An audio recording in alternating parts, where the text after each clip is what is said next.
Building on the rapid startup evaluation, this episode reveals how to conduct thorough but time efficient due diligence for promising opportunities. Learn the 80/20 framework for startup due diligence, master financial model analysis for pre revenue companies, discover reference checking strategies that actually work, and understand what founders expect from professional investors during the due diligence process. The due diligence paradox and time boxing. Let's start with the fundamental tension that every early stage investor faces, the due diligence dilemma. Wherein if you're too shallow, then you miss critical risks and make poor investment decisions. But if you're too deep, you lose competitive deals to investors who move faster. When you see from a founder's perspective, founders give preferred access to investors who have demonstrated that they can complete due diligence effectively. Speed does become a competitive advantage, especially when there are multiple investors who are interested. The 80/20 due diligence framework has a systematic approach to focus your diligence efforts on the highest impact area. Let's understand the craft framework, wherein you have to understand that 80% of your risk comes from 20% of the areas. When we're talking about the craft framework, the C stands for customers. And when we're talking about the customers, we're talking about market validation.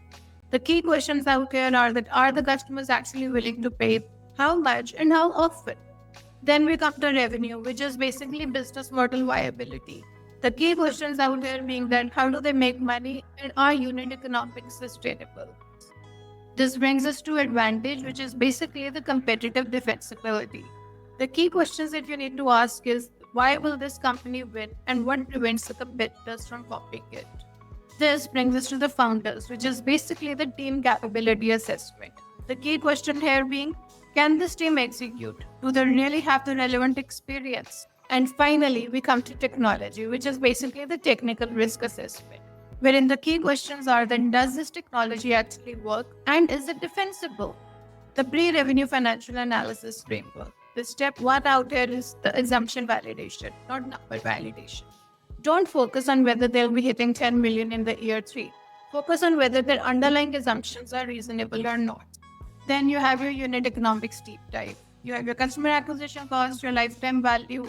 And finally, we have the STEM 4, which is the capital efficiency assessment. So what's the technical advisor engagement strategy that you should follow? First and foremost, define specific questions. Don't ask for general assessment.